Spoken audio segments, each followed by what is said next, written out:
بسم الله الرحمن الرحيم.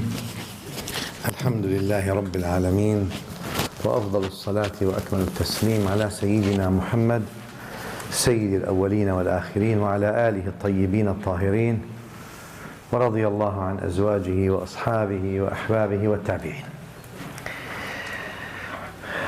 Many things came in Surah Al-Hijr obviously, and then it starts with the Malaika. A delegation of Malaika, of angels, visit Sayyidina Ibrahim al-Khalil alayhi salatu wassalam.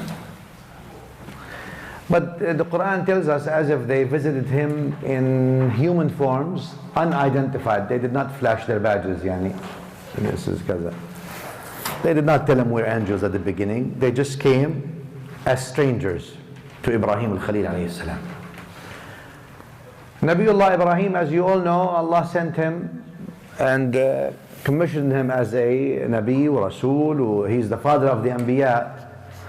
A man, somebody comes, visits, allows them in.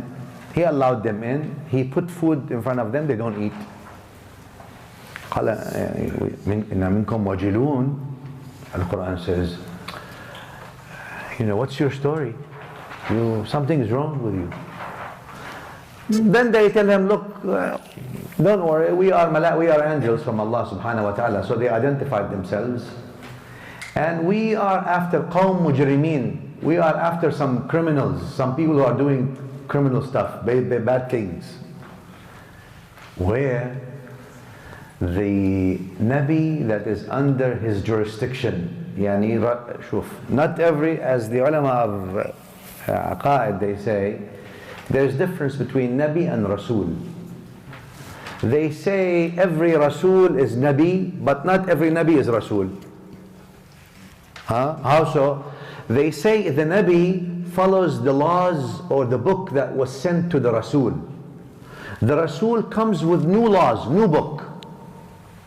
Right? The Aqidah is the same. The akhlaq is the same. The fiqh, the law is different. Salah, siyam, zakah, these things are maybe different. So every Rasul is Nabi, but not every Nabi is Rasul. The Nabi follows the Sharia of the Rasul before him. Right? Who is the Nabi that these angels are after? Lut alayhi salatu wassalam. Lut alayhi salatu wassalam is a Nabi under the Risala of Ibrahim al-Khalil alayhi salatu wasalam. Why? Number one, Lut is his nephew. Lut is the nephew, is the son of his father, who's the brother of Sayyidina Ibrahim. And Lut alayhi salatu wasalam believed in the message, embraced the message. Allah Azza wa Jal sent him with Ibrahim al-Khalil alayhi salatu wasalam in da'wah. And then Allah Azza wa Jal commissioned Sayyidina Lut to go to a village. Today, most of the Mufassirin say it's in Jordan, Ghawr al-Urdun, in the valleys in Jordan called Sodom or Sodom, maybe in English they call it. They sent him, Allah commissioned him there. Why? This is, where do the Anbiya go? Maybe we can put it on a smaller level. Where do doctors work? They don't work with healthy people mostly. They work with people who need help. So in that sense, those people, some people are doing some crazy things in this village, go there. He went there, Sayyidina Lut alayhi salatu wasalam went there. It seems that these people are doing everything in their life is wrong. No, they say mujrimeen. Al-Quran al-Karim uses the word mujrimeen. Mujrimeen, it's criminals. They're doing lots of crimes. Taban, amongst the crimes is what they're also, or amongst the things that the Quran considers a sin, obviously a grave sin, is what they were doing as well in what they called their lifestyle at that time. And it seemed also that these people there in Sodom, in that village, they made it so that the whole village does what they do. Their whole city. They changed it, they say this, they made the, how do you say in nowadays term? They made their media and advertisement that this is what the norm is, and the other thing before is not norm. So everybody comes in and everybody is born and everybody lives in that city. What do they think? This is what's norm. The other is not norm. You change norm, so then This is norm, this is not norm. So they made it like this, so the whole village is like that. Sayyidina طبعا Lut, when the Malaika went to Sayyidina Ibrahim telling him, look, we are stopping by here, just saying salam basically, but we're heading to where Lut is. Some of the Mufassirin says, and even from the Quran you can feel Sayyidina Ibrahim was worried. Are they going to take, because the mission of the Anbiya is to do reform, and if Allah wills to destroy a village, will his nephew also be part of the destruction? The Malaika assured him, the angels in the Quran assured Sayyidina Ibrahim that illa qawm Lut, we will save Lut. Just so you know, you can be comfortable. He is a Nabi of Allah. Why is this? Because there's a Quranic concept. Allah Azza wa Jal does not destroy a qarya وَأَهْلُهَا مُصْلِحُونَ, as the Quran says. Which means what? Allah does not deprive people from guidance, which means destruction, while the people there are people in this village or in this town or in the city who are muslihun, not salihun, muslihun. Difference between salih and muslih, big. Salih means righteous or good in and of themselves. Muslih means trying, not only reforming themselves, but trying to also reform others. Not, okay, all I care is about myself. Let me just drink everything there is and let everybody starve. Who cares? Let them burn. Inshallah, nobody lives after me. Like some people, they have this mentality. As long as I live, let them all drink the sea.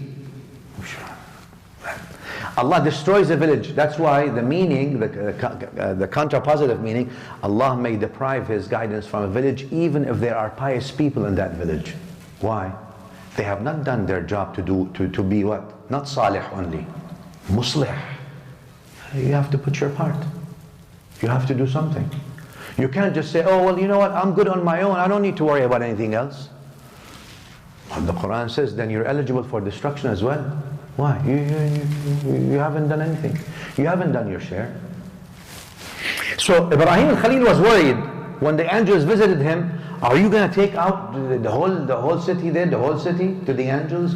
And there is Lut, Nabiullah. They assured him, as the Quran says, illa qawm Lut. No, don't worry about Lut and those people who are with him.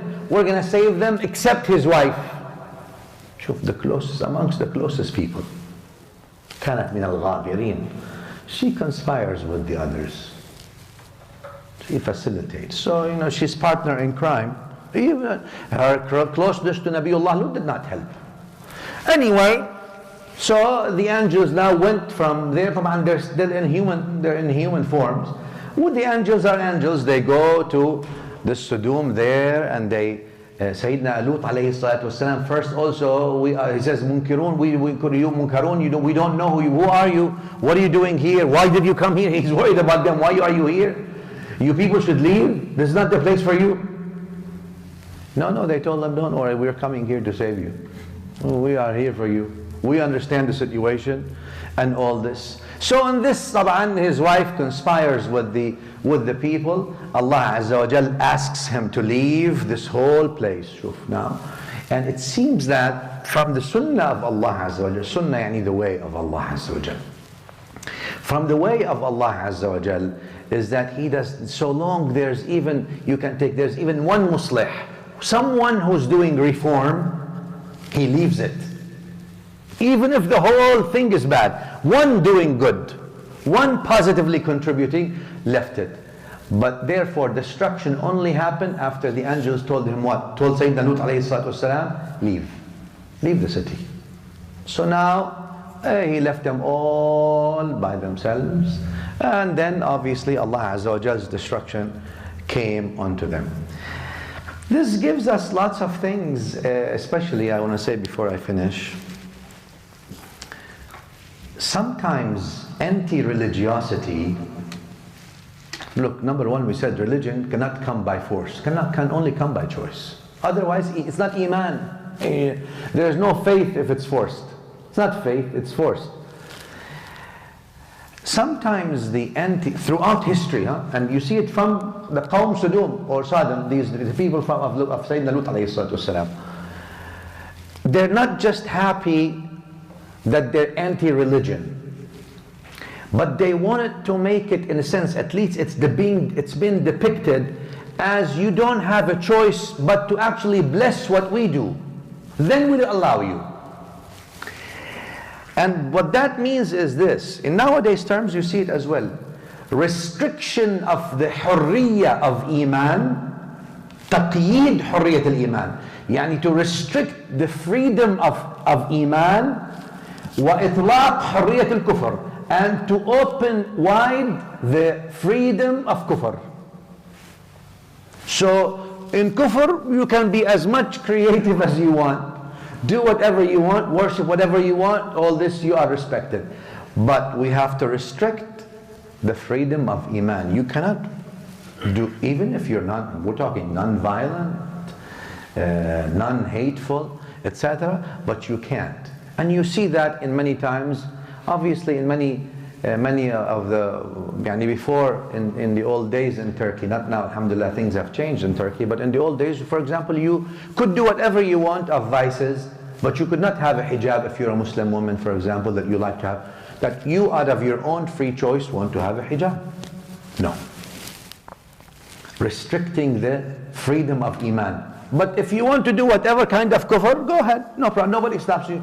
It's a sign of being creative and all this, you know, sometimes. And now, unfortunately, some Western societies are following this notion, which I have a problem understanding, that they say, no, hijab you cannot have in public places because it doesn't sit well with our secular values.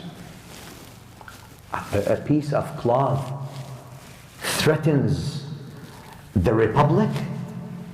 And this thing here, this thing you put here, this threats the republic. Weak republic then. Strengthen your republic, but if strengthening the republic is to allow people to be free, so long they're not violent against others, they're not hateful against others, to actually worship the way they want to worship, so long they are not disrespectful to others. But and the problem is, whenever you force something, always the opposite comes. You actually lead to extremism, because you force by your hand and all this. Allah gives us from the story here of Sayyidina Lut alayhi salatu wasalam, these kinds of forced beliefs and forced practices will only last a short time, will not last a long time, simply because the